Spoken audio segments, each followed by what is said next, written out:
You are listening to the Yeshua community. When we open the Gospels in the New Testament, many of us expect to read history the way modern people understand history. Precise facts, eyewitness reports, and a chronological sequence of events. But if we want to understand the Gospels the way the authors themselves intended, we have to read them very differently.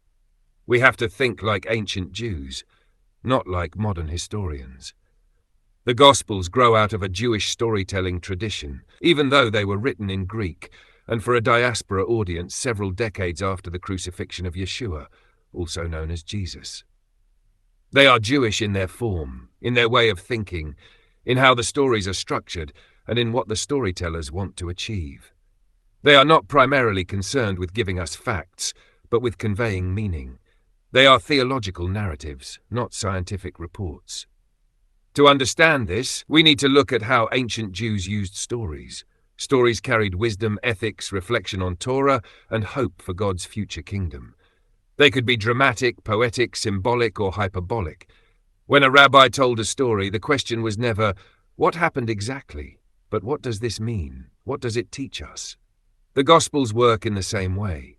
They point to something deeper than the event itself. Another important point is that the Gospels were written long after Yeshua's death. We have no manuscripts from Yeshua's own time, no notes that the apostles wrote down while things were happening. The early Yeshua-following community in Jerusalem lived in a culture where tradition was carried orally. Stories about him were remembered, retold, interpreted, and shared among the assemblies. When the Jewish-Roman War broke out in the years 66 to 73, enormous amounts of Jewish written material were destroyed. The temple burned, libraries were lost, and many small Jewish communities were wiped out. If early Jesus texts existed, short collections of sayings, brief notes, maybe early versions of sermons, it is very likely that they disappeared in this chaos.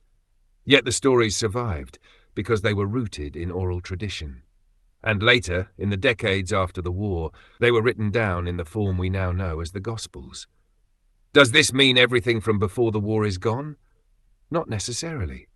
Archaeologists still make new discoveries in the Judean desert, in old settlements, and in caves no one knew existed. We know that texts can lie hidden for 2,000 years and still survive. It is not impossible that one day a fragment of early Yeshua tradition could be found.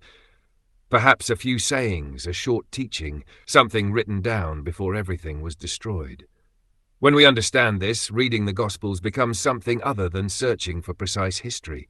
We begin to read them as they were meant to be read, as Jewish narratives interpreting the life and significance of Yeshua. Matthew writes like a Jewish teacher. Mark writes tightly and dramatically. Luke thinks broadly and inclusively. John brings out symbols and theological depth. And all of them belong to the same tradition, the tradition of conveying meaning rather than simply listing events. When we approach the Gospels this way, they open up.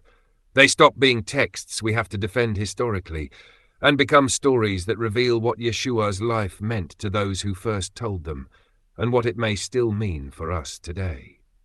Thank you for listening. If you found this reflection meaningful, consider liking, sharing, commenting, and subscribing. May you have peace and blessings.